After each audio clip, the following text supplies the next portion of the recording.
From a fried chicken sandwich and coffee to beauty and retail, we uncover the surprising stories behind the world's most successful companies, their profits, how they've expanded, and how they've navigated a changing economic climate.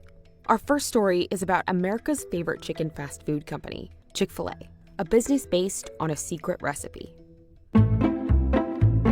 This is the Chick-fil-A chicken sandwich, which according to multiple industry surveys, is America's favorite fast food.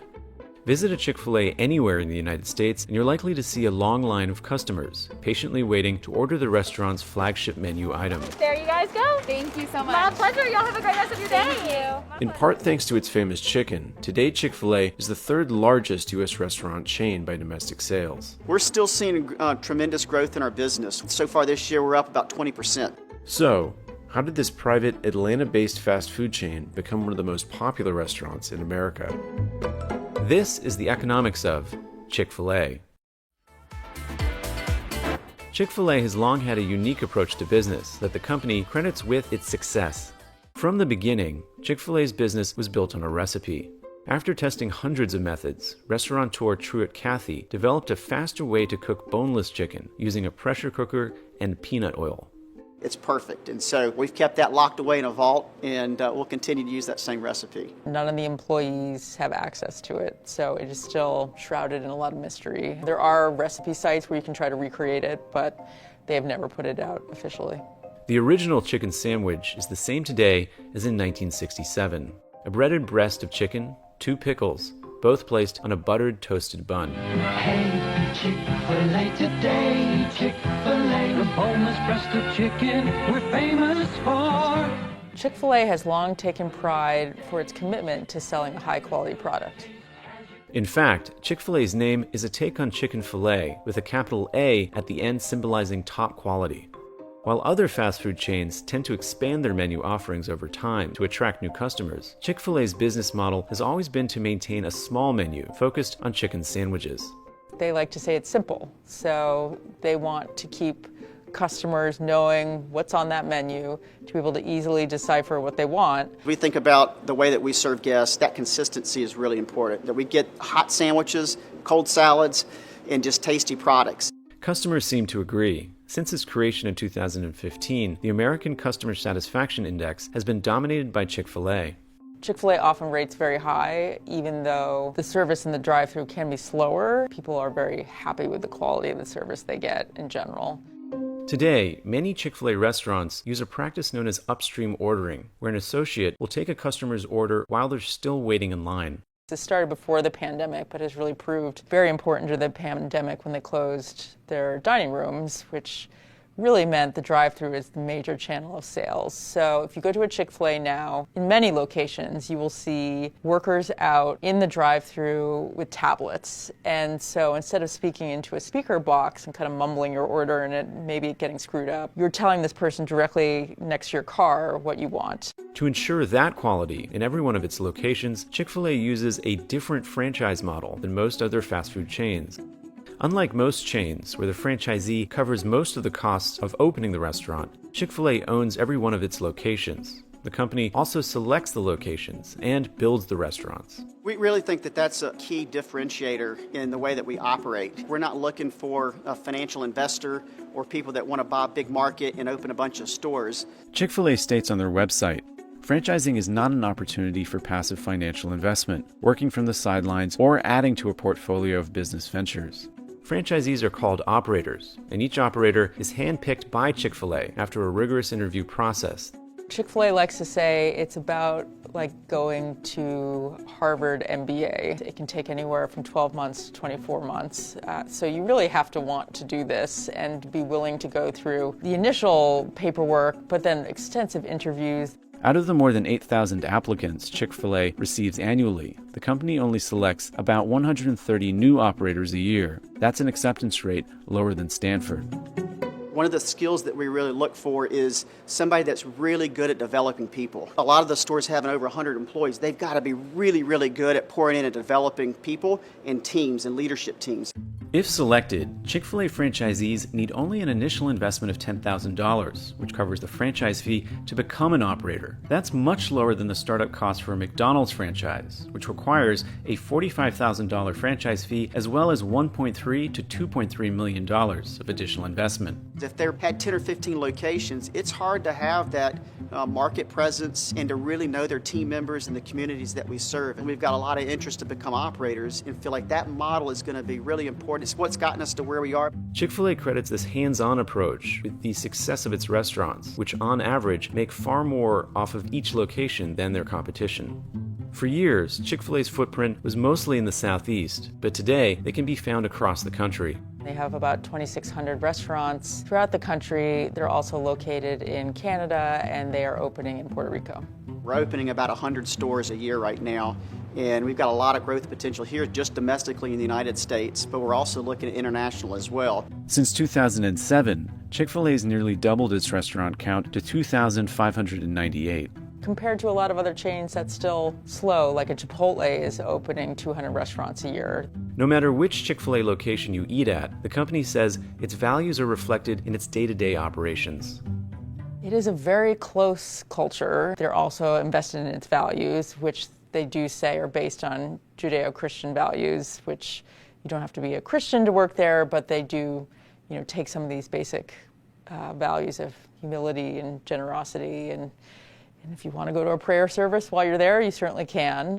From its inception, founder Truett Cathy's Christian faith played a major role in the company's business strategy. It's why Chick-fil-A's are never open on Sunday, not just so workers can attend church, but also so they can rest in general. We feel like we make up for the sales in the Monday through Saturday, and that anticipation of, I can't get Chick-fil-A today, so I want to make sure to go first thing Monday morning. It's also the reason the company has never gone public.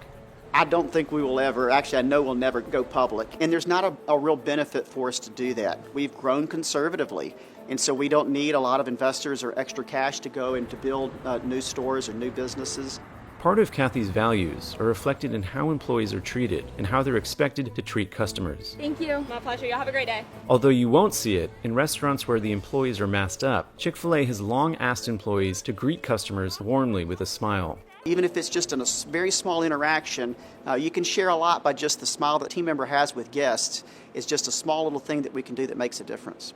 Occasionally, Chick-fil-A's values have attracted scrutiny, especially when the company's foundation donates to conservative groups or causes. There's been some groups perceived as anti-gay, and this has attracted attention from progressive groups. The company's foundation in the last year has focused its charitable giving on 3 different areas: homelessness, hunger, and education.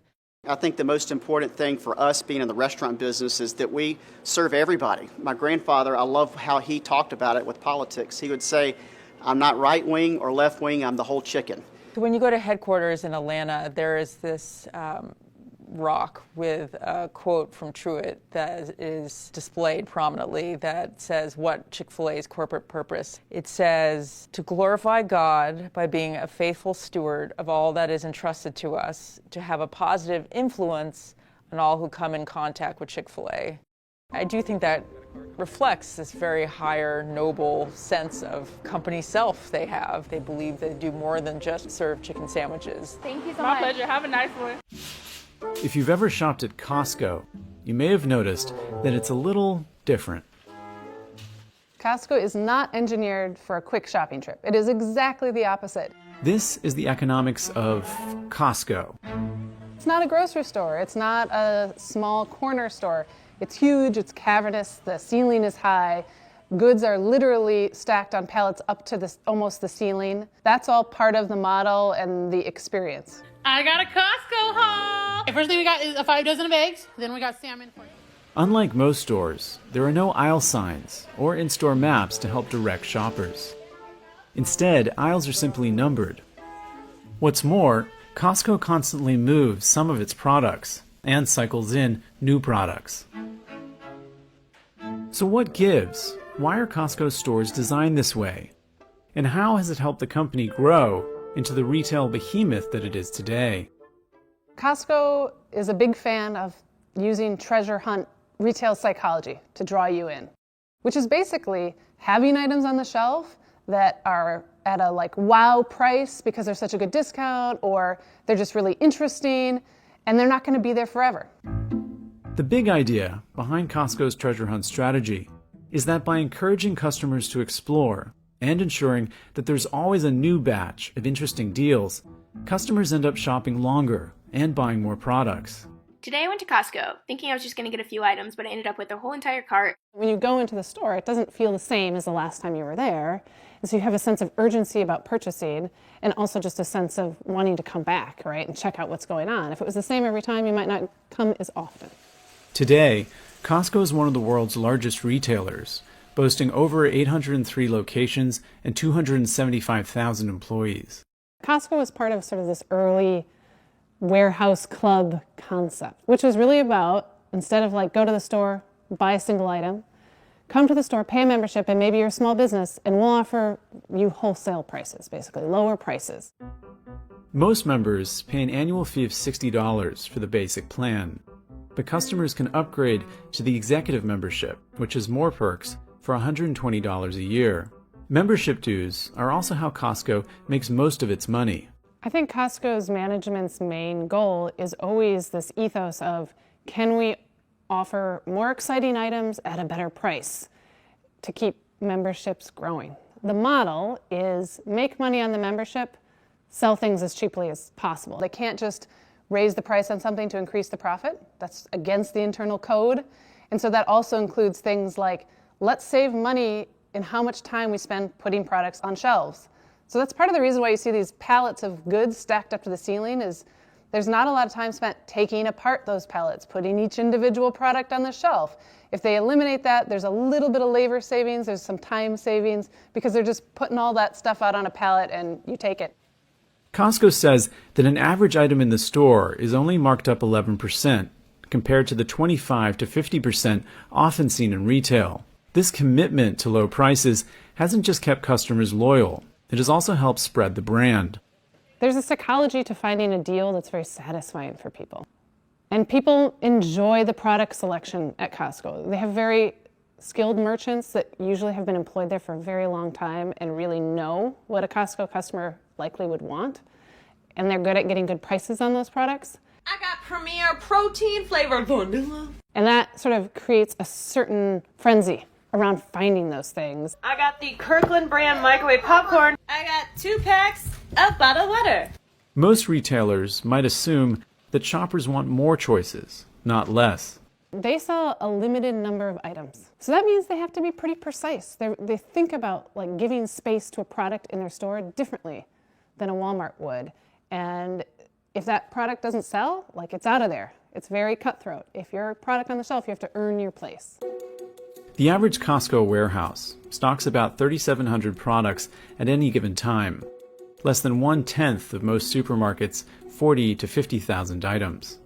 But even though Costco stocks fewer items, the items they do stock have a reputation. I see you've noticed me rolling up the sleeves on my new Kirkland signature quarter zip my mother got me for the holidays. Kirkland is Costco's, private label brand. It's their store brand. It's a brand that when they want to offer something at a certain price that they don't feel a manufacturer, a supplier can do it, they build it themselves. Since it was launched in 1995, the in-house brand has built a reputation for quality and low prices on everyday items. Today, Kirkland products make up a quarter of Costco's $166 billion in annual sales. But when you talk to customers, I think they generally feel that it doesn't necessarily need to be fancy because they've already bought into this Costco pitch, which is this is high quality and it's a lower price and you don't need to be afraid of it. That customer loyalty helped Costco remain strong during the pandemic. Costco is certainly a model that has not only survived the pandemic, but has really thrived in the pandemic. Despite the increased popularity of online shopping, Costco has leaned into its strategy of driving members to its stores. It's really interesting to me because for years people have questioned Costco. Amazon's going to get you. You got to get bigger online. And that really hasn't played out yet. They've said explicitly, we prefer people to come into the store and shop. We want impulse buys. We want people to come in, see what we have, and buy more. We work better that way, and it's cheaper. If you've ever ordered something at Starbucks, you've probably loaded one of these. Starbucks, between October and December, has said something like $3 billion of value is loaded onto these cards. I mean, that's a lot of money. So much money, in fact, that if Starbucks was a bank, it would rank as the 385th biggest in the country. And it's money that Starbucks gets to use upfront as revenue before a single product is even purchased. Eventually, it is a liability if someone chooses to use it, and you will find that in lots of gift card programs, there are plenty of people who never use it. So, how important is Starbucks' mobile app and gift cards to its bottom line? And what role does technology play in its continued evolution? This is the economics of Starbucks. In 1971, the first Starbucks, a small, unassuming cafe, opened in Seattle's downtown. Fast forward 50 years, and that store is still in operation. But Starbucks is a global coffee giant. Only McDonald's is bigger than Starbucks when it comes to market caps. So they are really a powerhouse when it comes to really the whole restaurant industry. In its early years of operation, Starbucks expanded slowly and only within Seattle. It wasn't until 1987, when the original owners sold the company to its then marketing director, Howard Schultz, that the Starbucks that we know today took root. Schultz began expanding Starbucks outside of the city and introduced Americans to what was then a little-known Italian drink, the espresso. They were really founded on this coffee house culture that they make each beverage by hand, according to order.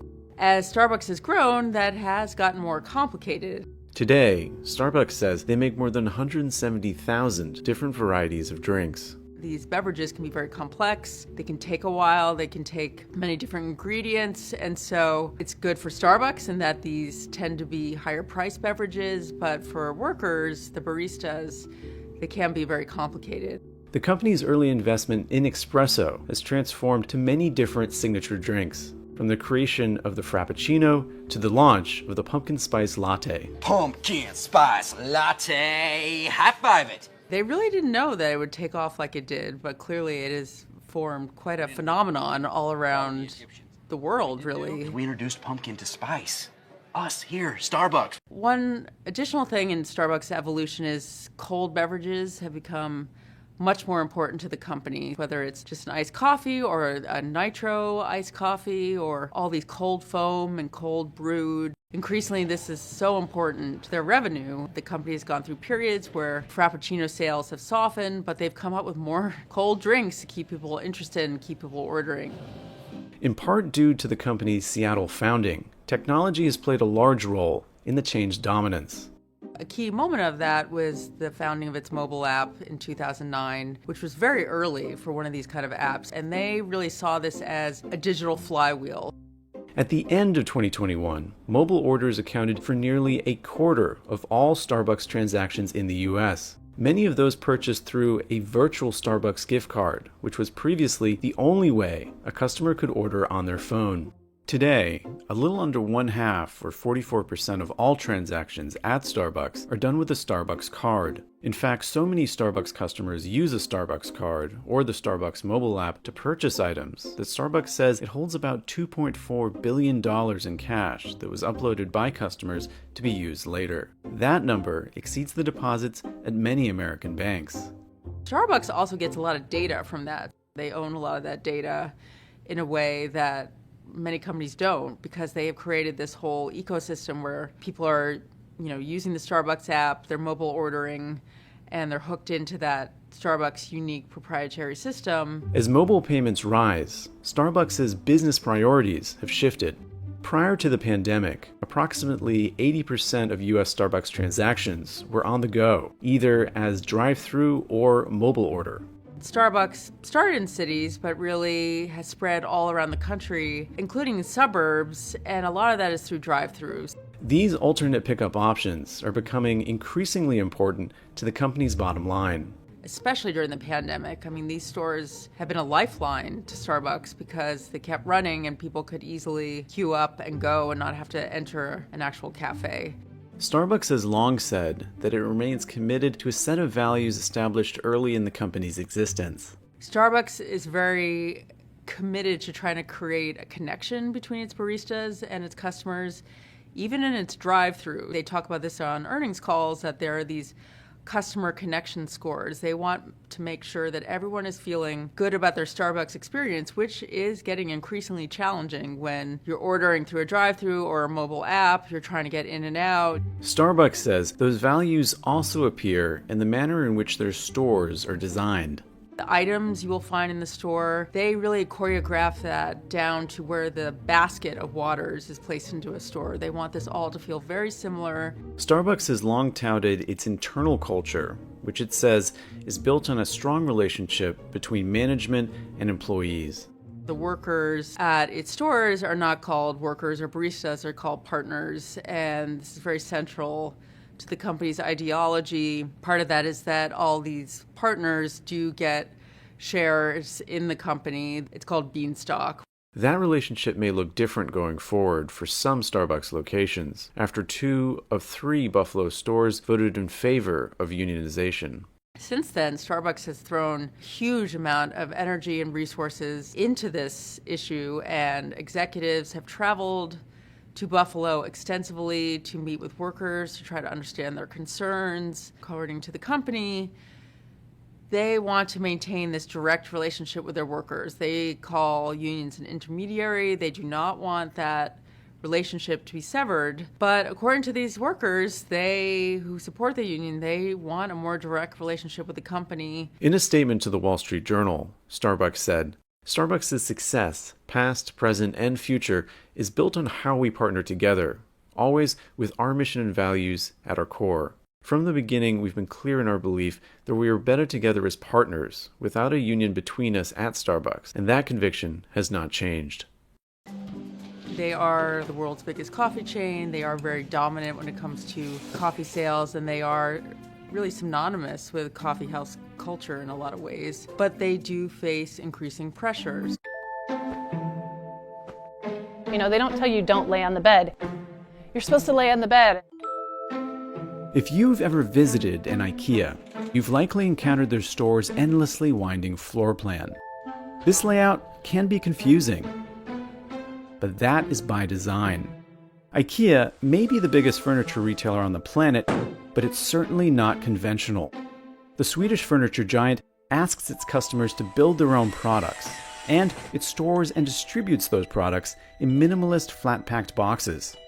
So, how have these retail strategies, as well as their famous Swedish meatballs, contributed to the company's runaway success? This is the economics of IKEA, a look at the innovative business practices that have transformed modern life. When you step into an IKEA, you immediately sort of are put into this maze-like path of different rooms. IKEA's store layout is a fixed path design, which means there's a designated road that all customers must follow that guides you through the store in one direction. It's not a grab a carton of milk and get out kind of store. It's the opposite of that. It's very much set up to spend a day, think about rooms, dream about what you really want your bedroom to look like.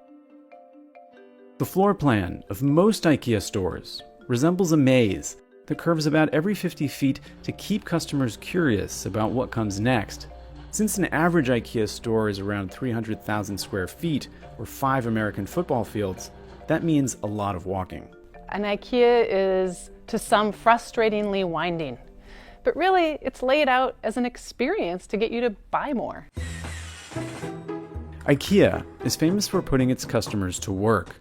Unlike most furniture retailers that sell products pre-assembled, many of IKEA's pieces have to be built by their customers. But why?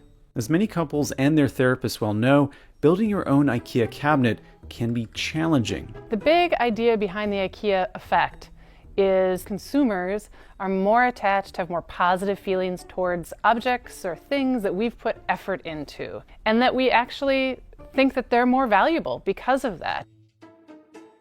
The term IKEA effect was first coined in 2011 by researchers who noticed a similar phenomena in other products and businesses. When instant cake mixes were first introduced in the 1950s, they didn't sell well. And then they said, let's add a fresh egg. It was this idea that we want to feel like we're just participating enough to not feel guilty about taking a shortcut. When you make a cake from a mix, which do you want? A fresh egg cake or a cake made with dried eggs? For higher, lighter, tastier cake, why, fresh eggs, of course. The idea that we should love building products isn't necessarily what IKEA intended. If you've ever shopped at one of IKEA's massive warehouse stores, you're likely aware of the unconventional product names.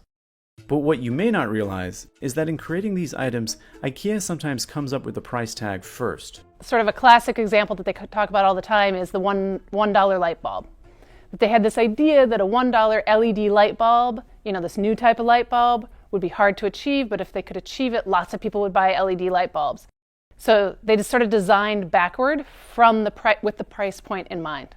That obsession with low prices is a large part of why IKEA is the world's largest furniture retailer. Today, IKEA has 445 stores operating in 52 countries. Obviously, if you go into a student dorm room, you're going to find a lot of IKEA. But you'll also find some IKEA products in a wealthy person's home, and that's really what they're going for. Today, IKEA is the very definition of mass market appeal. But when the company first began as a Swedish mail-order business in 1943, well-designed furniture tended to be expensive, and as a result, out of reach for most, or seen as a serious long-term investment. Ingvar Kamprad, who founded the company as a teenager, pushed forward the idea that furniture could be flat-packed to massively reduce the cost of shipping and transportation. So flat packing is really the largest, arguably, IKEA invention that really led to the company's growth. And the idea is that instead of buying, a piece of furniture all put together, it's deconstructed into a flat pack. You can fit more in a truck, you can fit more in the IKEA warehouse, and you can also get it in your car. And the trade-off is, you put it together at the end. Flat packing is a practical aspect of the philosophy that has long guided IKEA's success, called democratic design. It's this idea that everything is in balance, both price, form, function, the aesthetic, the sustainability. This vision, to create a better everyday life for the many people, was set forth more than 30 years ago by Kamprad in a manifesto now presented to every IKEA employee. And they talk about it almost religiously.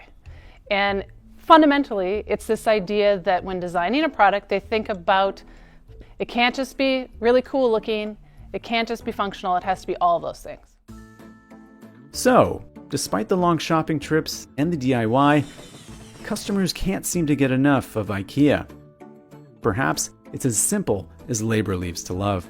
They are so cute, and they even smell like the cereal, y'all. Crocs, the colorful shoe that first became popular in the early 2000s, hit its peak in 2021. The company reported a record annual revenue of $2.3 billion in 2021, up over 60% from the previous year. And its stock reached record highs. The past few years for Crocs has been this moment of heavy collaboration, constant releases. They're really trying to put themselves in front of people that might not have considered Crocs prior. The company's success coincided with the pandemic, leading some to credit the shoe's popularity to timing, especially as its stock price has been dropping since the pandemic boom has waned. But other comfortable footwear brands didn't take off the way Crocs did. So how did Crocs make a name for itself during the pandemic? And how did it find success as one of fashion's most divisive shoes? This is the economics of Crocs. The company was founded in 2002, the same year it debuted its classic clog. The name Crocs was inspired by crocodiles, who live on land and in water. When Crocs were first released, they were intended for a consumer that was looking at them as a functional thing. So probably gardeners, people that, were on boats, people that worked all day on their feet, people that worked on a line at a kitchen. Part of what makes them so functional is the material, a proprietary closed-cell resin called Crosslite that's slip-resistant, lightweight, and easy to clean. Producing a molded shoe is certainly simpler in a lot of ways than assembling a sneaker. The most underrated advantage they have over the marketplace is that it's clear that they're able to kind of do things that other companies would not be able to do because of their scale and because of their production capabilities. Crocs sales took off. In the first 3 quarters of 2005, it sold 4.4 million shoes, hitting a revenue of $75 million. Part of the reason for its initial success was that the shoe was easy to get. It was available at retail stores, gift shops, and mall kiosks. In 2006, Crocs purchased Jibbitz, a company that made small plastic shoe charms. That same year, the company went public and became the largest ever U.S. footwear IPO at the time. But in 2008, in the midst of the financial crash, the company suffered a net income loss of $185 million. Though the initial craze had simmered, the brand still managed to hang on to a relatively large customer base over the next few years thanks to its global presence.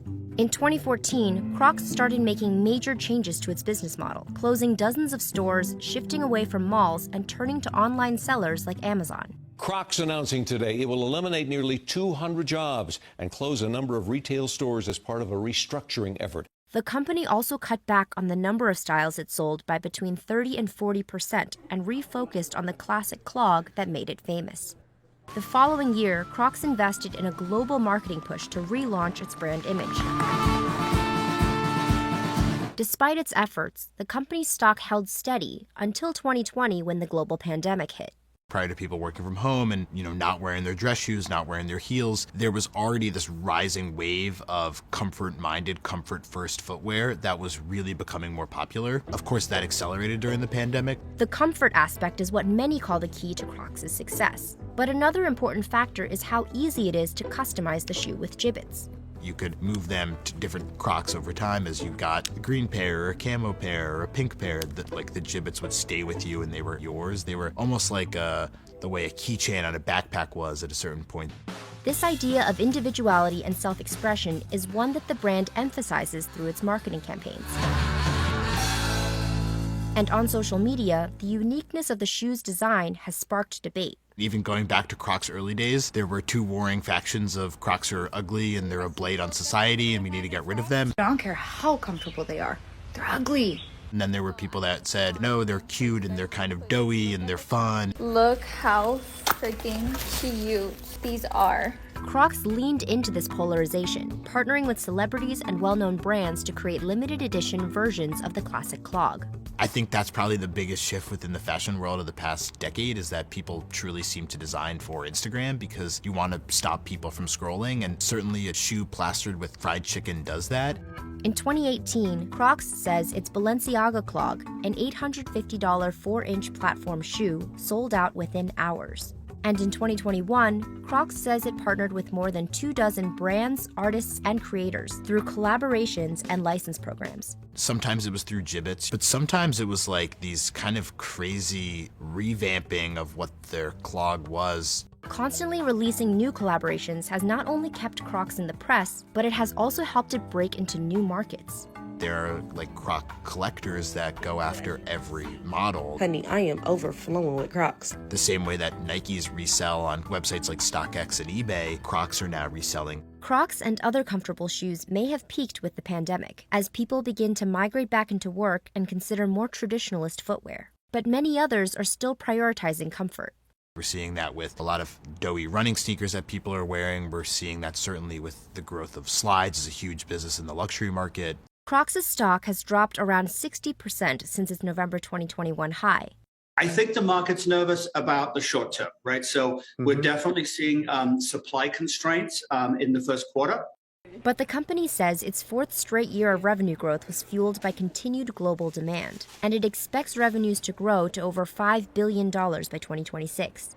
I think that they might plateau at a certain point. You could only reach so many consumers, but I think for now they have been able to convince enough consumers that they deserve space within their closet. And they gotta have the 2 fingers. Dollar General's business model, it's a retailer that can make a lot of money selling very cheap goods to a relatively small number of people.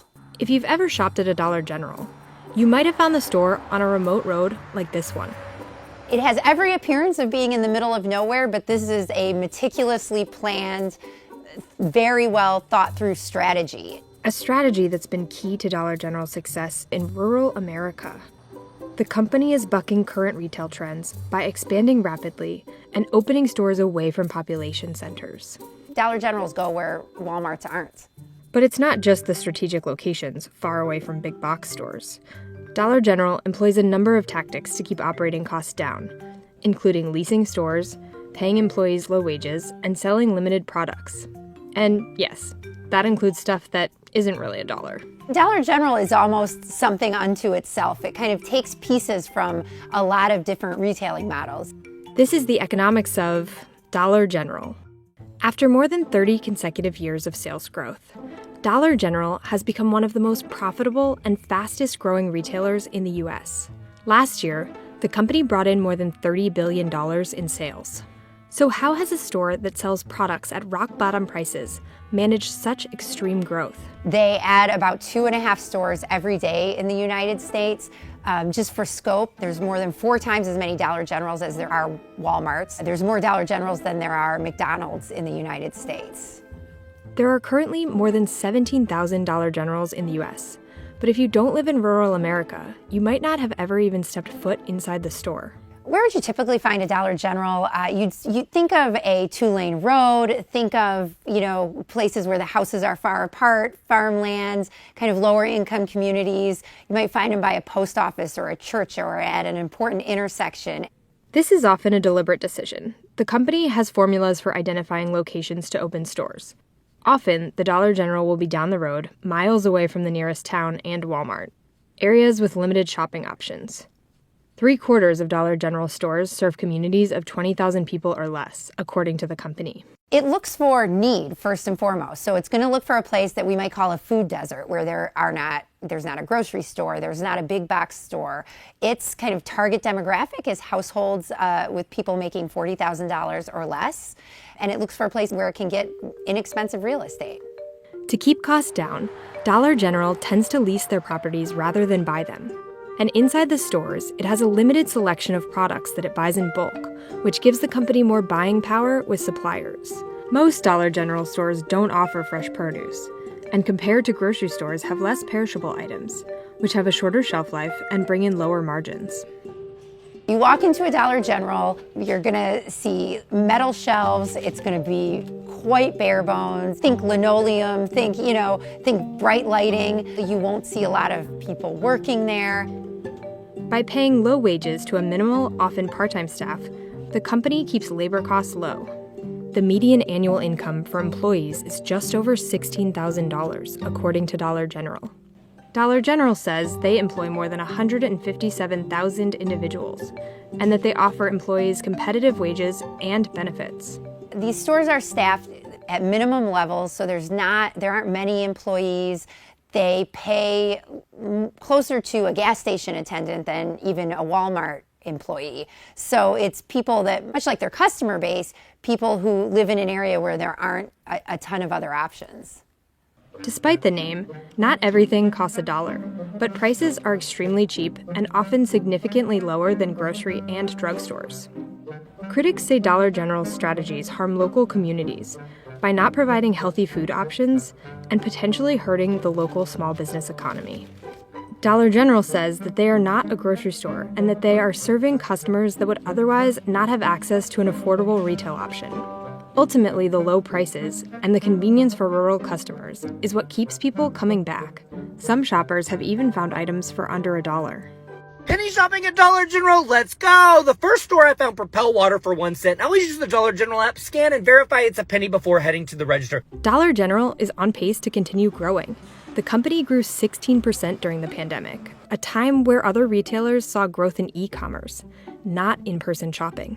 Dollar General plans to open about 1,000 stores this year, and when you have a business model that involves small footprint stores without a lot of embellishments or bells and whistles, a company can do that quickly and they can do it cheaply. Dollar General is also branching out and going in new directions. It's been experimenting with stocking more fresh and refrigerated food and moving towards urban centers. It plans to expand pOpshelf, a new chain aimed at higher-income suburban customers. pOpshelf, in addition to being located in different places, it'll aim to sell things that are more, think of more fun. So not as much staples that you need to get by day to day, but things like decorations, party supplies, a little bit more fun than necessary. Dollar General says the new expansion isn't necessarily a shift from their overall growth strategy. They say they can serve a diverse customer base with stores in urban, rural, and suburban locations. Yet even as Dollar General expands its offerings and target demographics, the company expects that its core customers will continue to be shoppers in small towns without other options. There really is a before and after Sephora when it comes to the makeup industry. Until about 20 years ago, this is how most Americans shopped for luxury makeup. A sales representative of the brand would stand behind the makeup counter and help customers make a purchase. That completely changed with Sephora. Now it's a free-for-all. People walk in the stores, they test whatever they want. Nothing is behind the glass. So, how did this French retailer come to dominate the global personal care and beauty product industry? And what business practices helped make it the industry leader that it is today? This is the economics of Sephora. Today, the beauty retailer employs over 36,000 people in more than 2,700 stores in over 35 countries. Those stores carry over 250 beauty brands. At this point, Sephora's like kind of my second home. The Sephora that we know today has its roots in a small perfume shop that opened in 1969 in Limoges, France. At that time, the perfume and cosmetics market was dominated by a service-based retail model, in which staff typically received commissions based on sales. Instead, Sephora used the assisted self-service model, in which customers are free to test products in the store. We have a full station where you can just literally grab whatever, and you can try on the lipsticks, you can try on the eyeshadows. I always leave looking like a literal different person when I arrive. Sephora customers can still request help from a sales associate, who Sephora calls a beauty advisor. There's a little bit more trust with the sales representatives in the Sephora store because they're brand agnostic. So they can tell you, maybe you should buy the mascara from this brand, but you should buy the blush from a different brand. Sephora also bucked convention in the manner in which it displayed its products. So makeup items are next to each other, whereas from the same brand, a fragrance would be in the fragrance aisle. From the same brand, a skincare product would be in the skincare aisle. Then, in 1997, founder Dominique Mondineau sold Sephora to the large luxury retail conglomerate LVMH. One of the advantages of being owned by a conglomerate like LVMH is that the company can jump very quickly on trends, and actually several of the brands that are sold in Sephora stores are owned by LVMH. One of the popular brands owned by LVMH is Fenty Beauty by Rihanna. And then Fenty, of course, has a huge section, a whole row of Fenty. We got the lip glosses up front. Sephora's success also stems from its exclusive line of products. There's a little bit of a tension in the relationship between a store and a brand. Because Sephora is such a hot store for makeup brands to sell their products in, Sephora ends up having a lot more leverage in that relationship. The Sephora collection! The challenge for high-end beauty brands these days is that they're really facing a conundrum. They've become increasingly dependent on Sephora for sales growth, but because LVMH also produces beauty brands and there's an element of competition there, and more brands are coming out constantly, the shelf space is shrinking. 5 Sephora products you need to try, Part 10. In part due to that product exclusivity, Sephora boasts a loyal customer base. Here are 5 Sephora products you need to buy tonight. Sorry, I don't make the rules, you just have to. So what you'll find oftentimes on Instagram or TikTok is that people have these haul videos where they're showing all the products that they bought on Sephora and they're going one by one, talking about them. This is the Kosas Tinted Face Oil and it's $42. I recommend this product to everyone and they're always like, I'm paying $42 for a face oil? Yes, you are. Many faithful customers are members of Sephora's Beauty Insider program, which has 3 different tiers and more than 25 million members. The lowest tier is the Beauty Insider. The next level up is VIB, or Very Important Beauty Insider, which users must spend $350 in a calendar year to unlock. The top level is called Rouge, which customers can access after spending at least $1,000 in a calendar year. Benefits like savings increase with each tier. I'm Rouge. Don't judge me. I know I spend a lot of money. Okay, I get it. But the real advantage for Sephora for the Beauty Rewards program is that every time a customer goes in there, Sephora knows exactly what they bought. And that is very valuable information for the company to understand who the customer is, what they're purchasing, and then down the road to be able to market in a very personalized way to that customer. Yet as much as the company profits on exclusivity with its products, when it comes to Sephora's consumer base, the retailer takes inclusivity seriously. One of the ways that Sephora has tried to become more inclusive is by featuring a larger number of brands in their stores. They've made an effort to include Black-owned brands, and then also by pushing brands to expand their product lines and offer products that appeal to people from different racial groups, different ethnicities. In 2021, Sephora relaunched Color IQ, a skin tone matching technology that the company offers to assist customers in selecting the most natural products for their skin tone. All the products that would be your exact color. And Sephora is still expanding. In December 2020, the company announced a partnership with the department chain Kohl's to install 850 shops inside Kohl's stores by 2023. Since opening 200 Kohl's locations this summer, Sephora has added 200,000 new beauty insiders.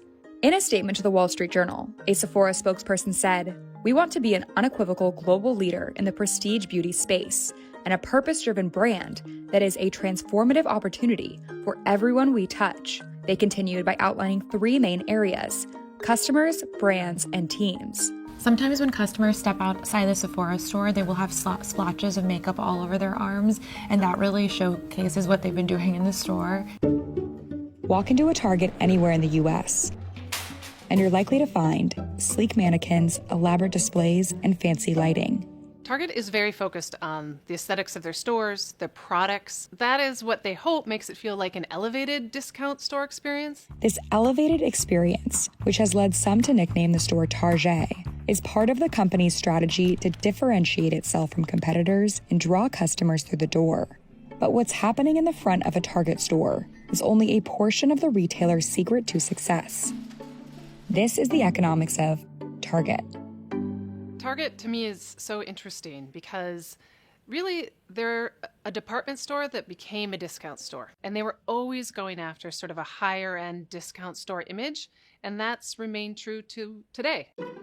Target positions itself as the option for cheap yet chic items. And customers can see the two ideas combined when walking around the store. In certain areas, like apparel, home goods, and electronics, Target stages items with lavish lighting and displays.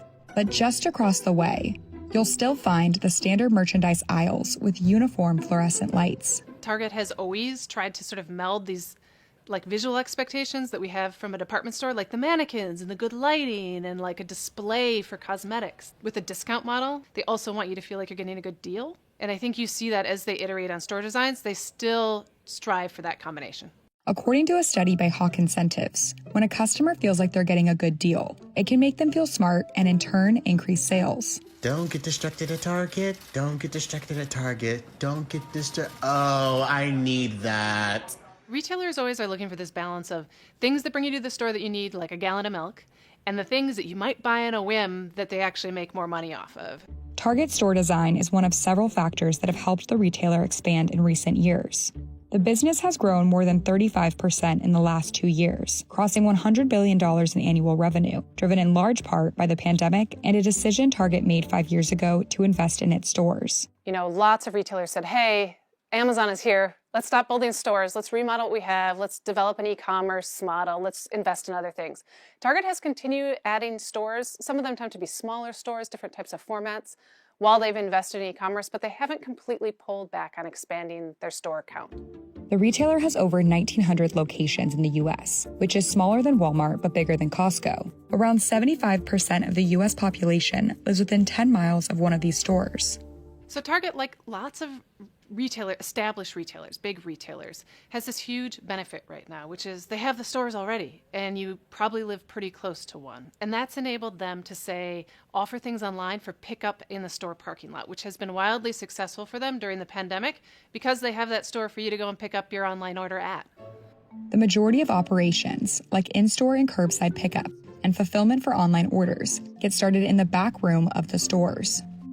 It's been so interesting because they started to say, like, we're going to use our stores. We're not going to build big, e-commerce warehouses. We're going to use our stores several years ago. And there was a little bit of skepticism in the market because it didn't seem like you could really be that efficient in that model. But in the end, they say they've saved a lot of money because A, they're not building a huge warehouse, which costs a lot of money up front. And, they already have the trucks coming to their stores with their goods. And they're just using those stores to the maximum possibility. Last year, Target's brick-and-mortar locations handled more than 95% of over $100 billion in sales. So walk around any Target and you're likely to see this operation in action. Workers move carts throughout the store, gathering and scanning items, while others watch for cars pulling up and deliver their orders. In effect, Target hires workers specifically for its fulfillment operations.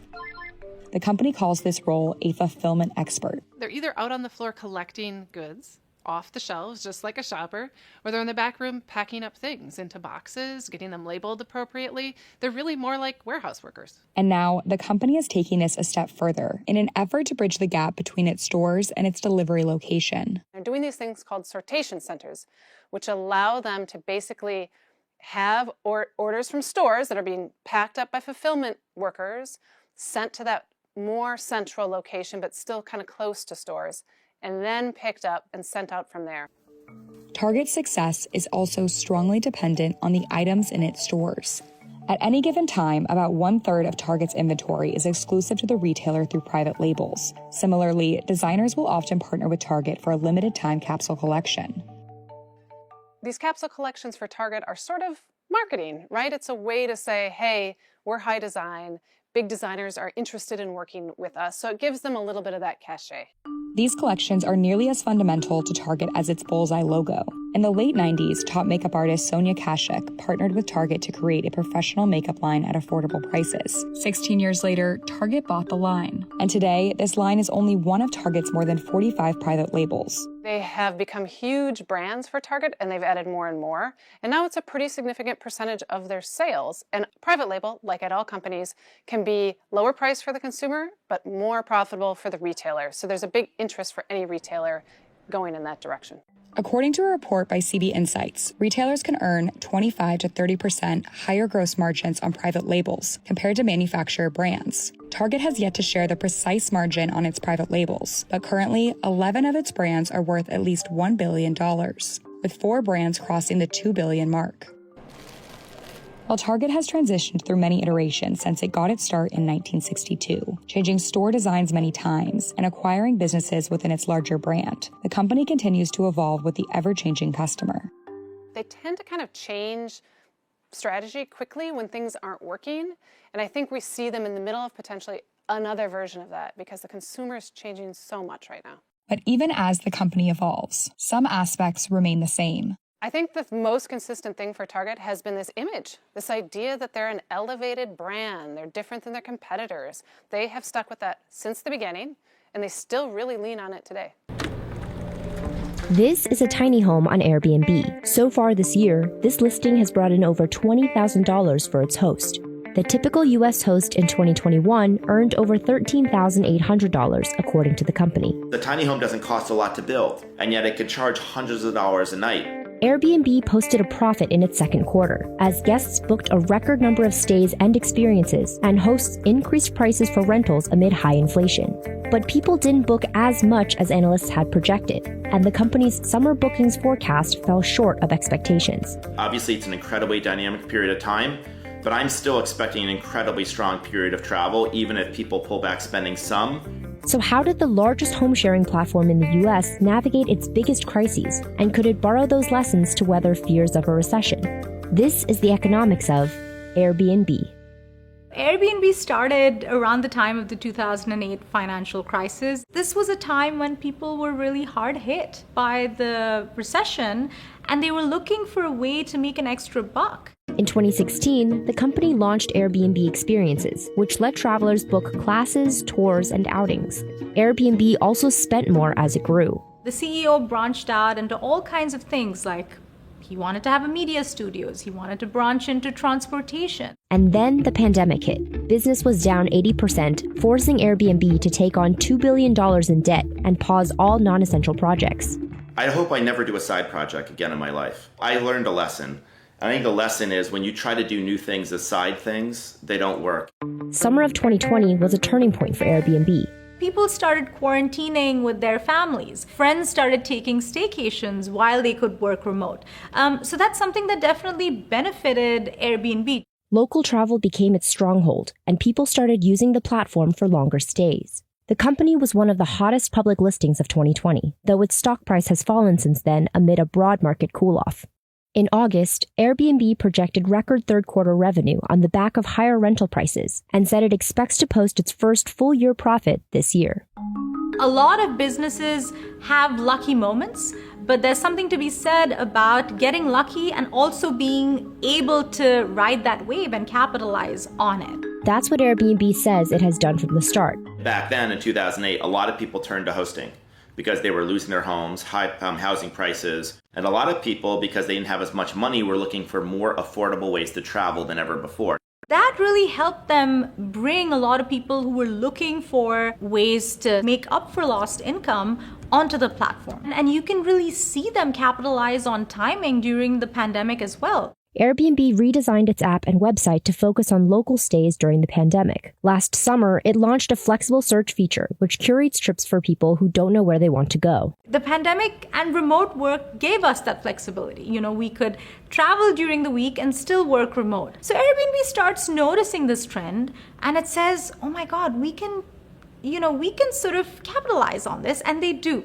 In May, Airbnb launched another redesign of its search tool that split homes into more than 50 categories as a way to steer people to places they wouldn't otherwise have picked. So what they're trying to do is they're trying to fill existing homes instead of adding more and more homes. Some analysts say this is key to the company's future growth since global occupancy rates are low.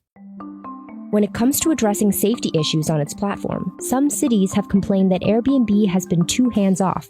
They're not actively monitoring these properties because, frankly, they can't. They don't own them. So that's really where a lot of their problems stem from. 4 people killed, another 4 hurt, all of it happening in a house rented out on Airbnb. After a 2019 Halloween shooting, the company announced safety measures, including a 24/7 neighborhood hotline to field complaints. We've banned all parties globally on Airbnb.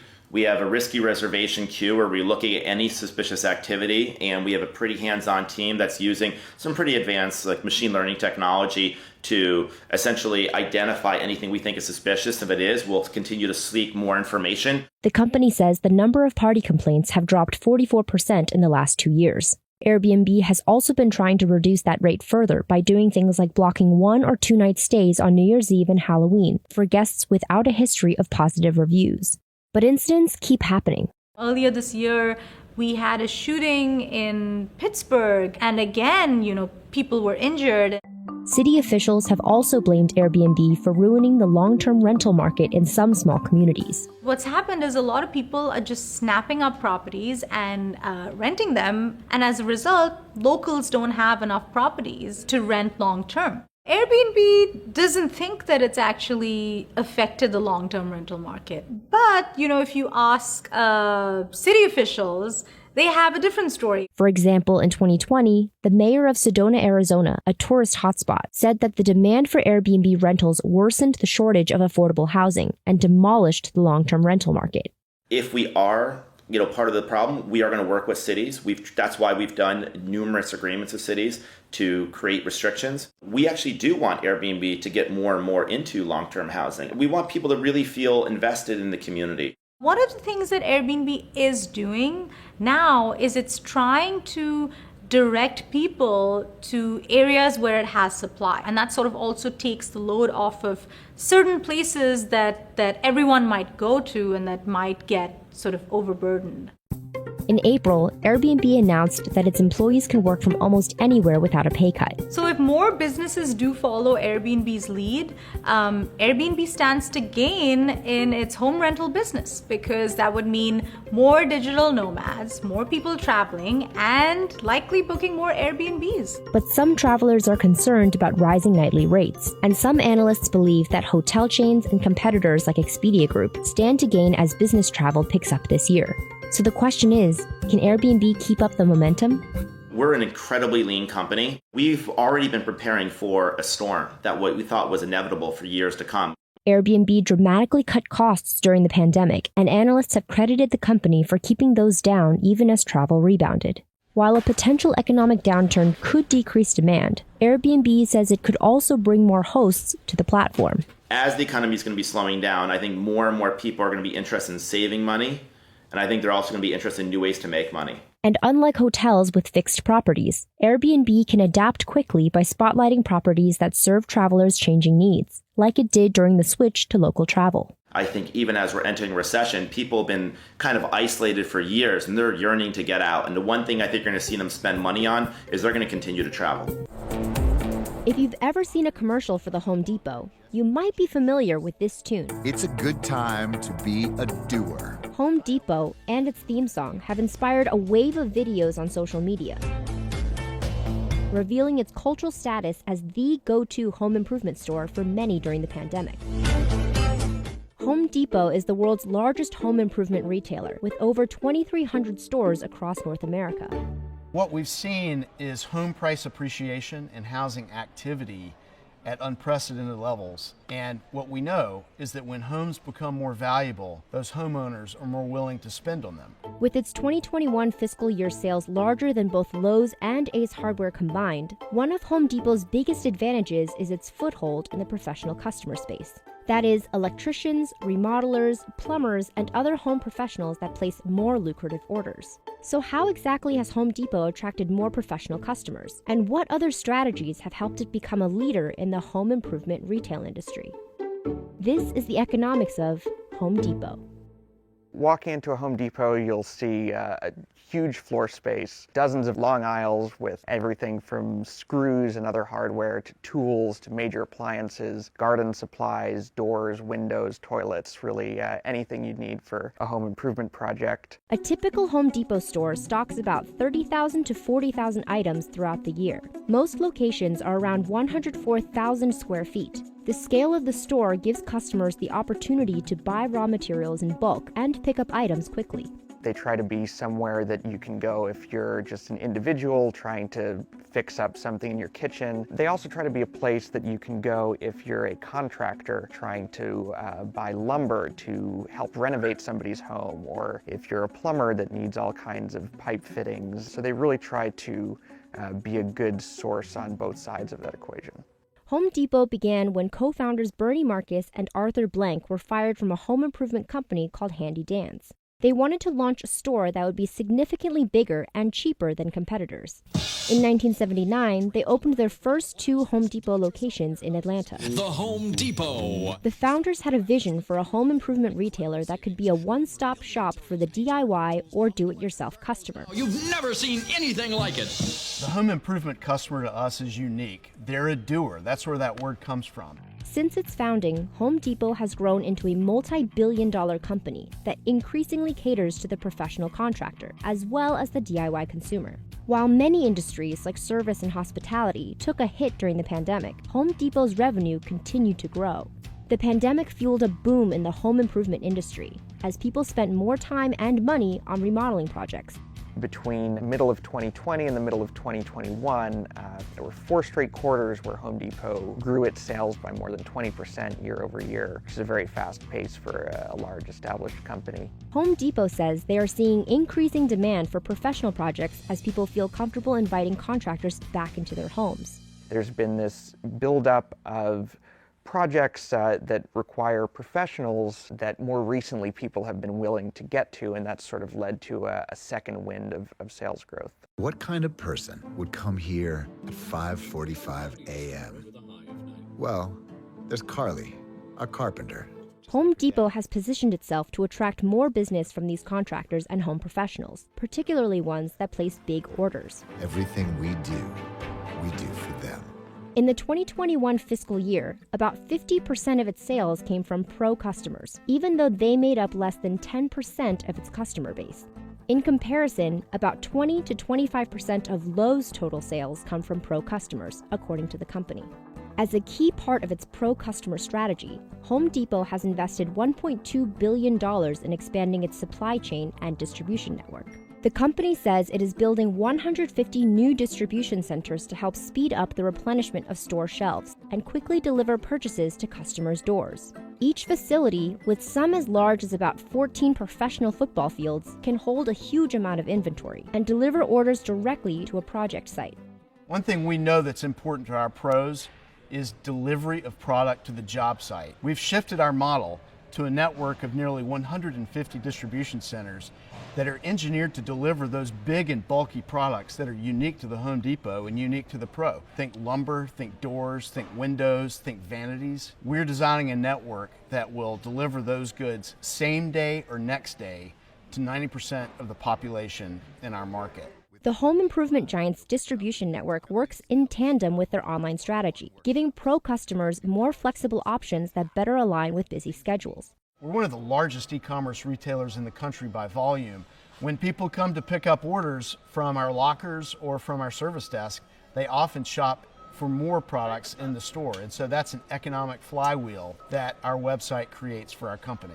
These possibilities have really helped the company grow its sales quite a bit. Over the last 2 years, sales from e-commerce channels have gone up by about 100%, so basically doubled. Though Home Depot has seen a long period of consistent revenue growth, the home improvement retail space remains a competitive and fragmented market.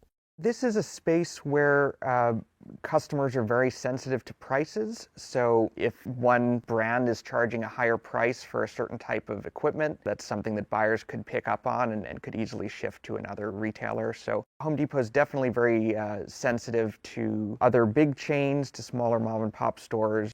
The industry is also sensitive to economic fluctuations, especially with spending trends tied to the housing market. Going back to the Great Recession and the financial crisis 10 years ago, that was a very difficult time for home improvement retailers, a turbulent period for Home Depot. In the last couple of years during the pandemic, the housing market's been very strong. Certainly a company that would be in a very different position if there was some kind of big downturn in the housing market in general.